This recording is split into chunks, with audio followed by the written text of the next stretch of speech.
Hi guys, welcome to the Merchant School of Purpose. In today's class, we are going to discuss the emergence of big or expensive weddings in Africa, the pros and cons. Before we delve into it, kindly subscribe and hit the notification bell. So, because of some high-profile people's wedding that emerged or made it to the blogs, these weddings has become the standard for society, which I think shouldn't be the case. Before I delve into the topic proper, I would like to issue this education or information out there.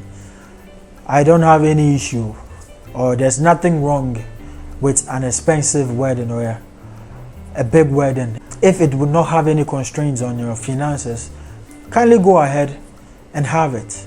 But the theme or the importance of this video or class is to call you to be responsible about your spending on your wedding. And I want to tell the young ladies that expensive weddings don't mean memorable weddings. And even if it makes and even if it is memorable, is the memory okay? Does it bring a positive memory when you spend too much? Because I've seen people spend so little or low budget weddings make it to the blog.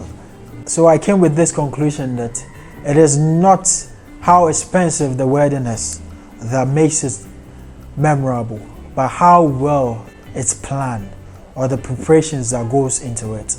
So I'm going to share 5 things you shouldn't spend so much money on. You can improvise. And there are smart ways to go about these things. If you are not ready for a simple traditional wedding followed by the court wedding with the people that matters most, I'm sharing these keys to you to look at in your preparation to having your wedding or big wedding per se. The first thing I would like to mention is decor. Do not spend more than 30% of your budget on decor because it's unnecessary. And because there's demand for it, these event centers or event organizing companies has capitalized on it to charge absurd amounts.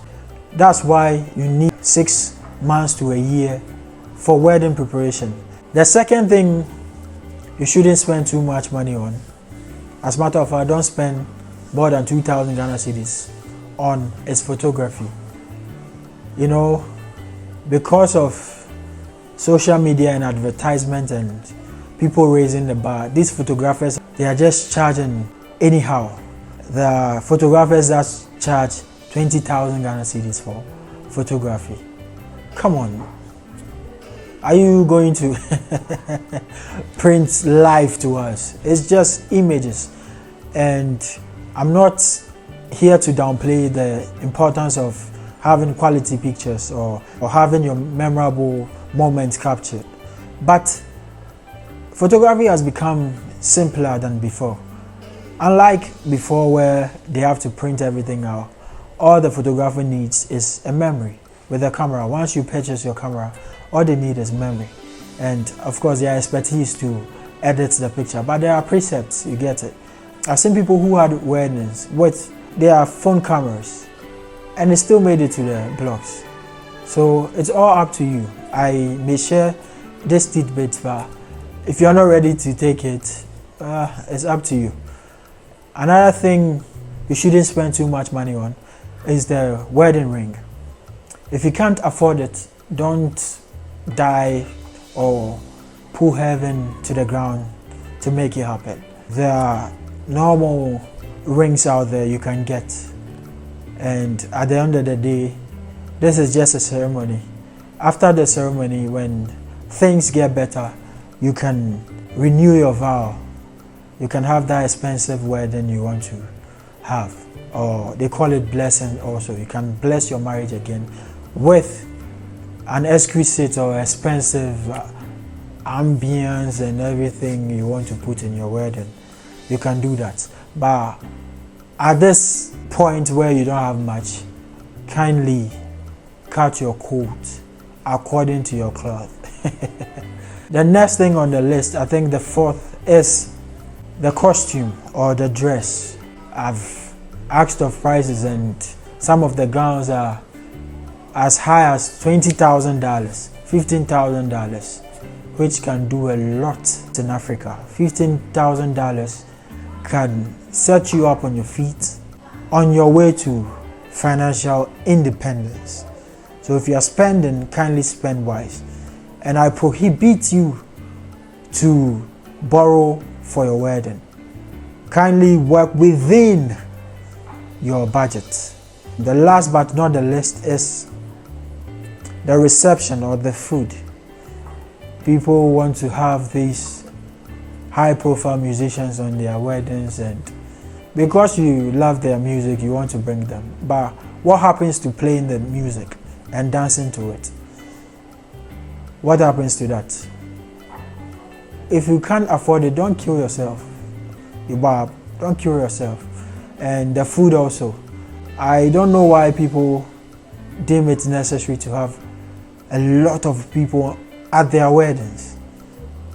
As a matter of fact, the more the people, the more you are going to spend on food, drinks, and venue. You see? So the fewer the merrier.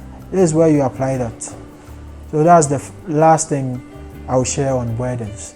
This class is unscripted, just like all the other classes, because I just want to be free with you. Just point it out. You don't even need everything on the list to rethink or reconsider your decision. Show it to your partner that it is the preparations or the love, the quality of affection or sacrifices you make to each other that makes the marriage work, not the amount of money you put in it. Because research has shown that finances is one of the highest cause of divorce. And if you cannot manage your finances right in the beginning, I think you are not even qualified to marry. Because think about it, I don't want to be a prophet of doom. This is the Merchant School of Purpose. Our mandate is to call you to be responsible and intentional about life. Be a good student. Be responsible. Ciao.